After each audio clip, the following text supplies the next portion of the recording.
তুমি ঠিক ততটাই ভালো থেকো যতটা ভালো থাকলে আমাকে আর তোমার মনে পড়বে না। হাতের আঘাত শরীরে লাগে, তবে কথার আঘাত মনে লাগে। সত্যি কথা বলতে কষ্টটা তুমি দাওনি, ওটা আমার ভাগ্যে ছিল।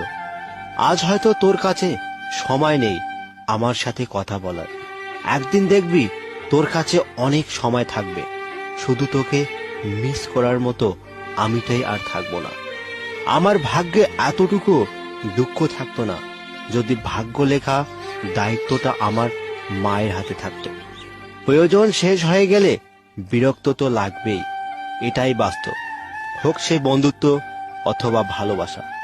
কাউকে স্বপ্ন দেখিয়ে চলে যাওয়া অনেক সহজ, কিন্তু সাথে থেকে স্বপ্নগুলো পূরণ করা অনেক কঠিন। জীবনে 3টি মানুষকে কখনো ক্ষমা করতে নেই।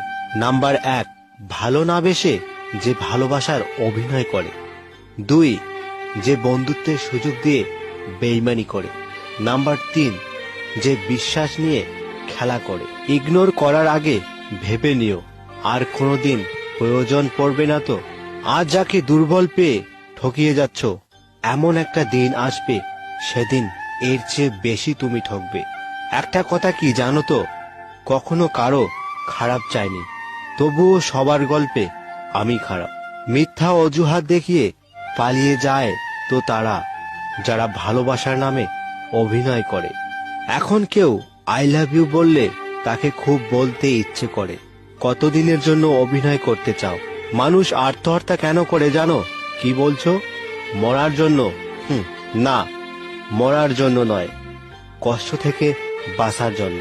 অতীতের কথা ভেবে কষ্ট পাওয়া হলো আবেগ, আর অতীত থেকে শিক্ষা নিয়ে সামনে এগিয়ে যাওয়াই হলো বাস্তব। জোর করে কারো আপন হওয়া যায় না, হয়তো কিছুটা সময় আপন সেজে থাকা যায়।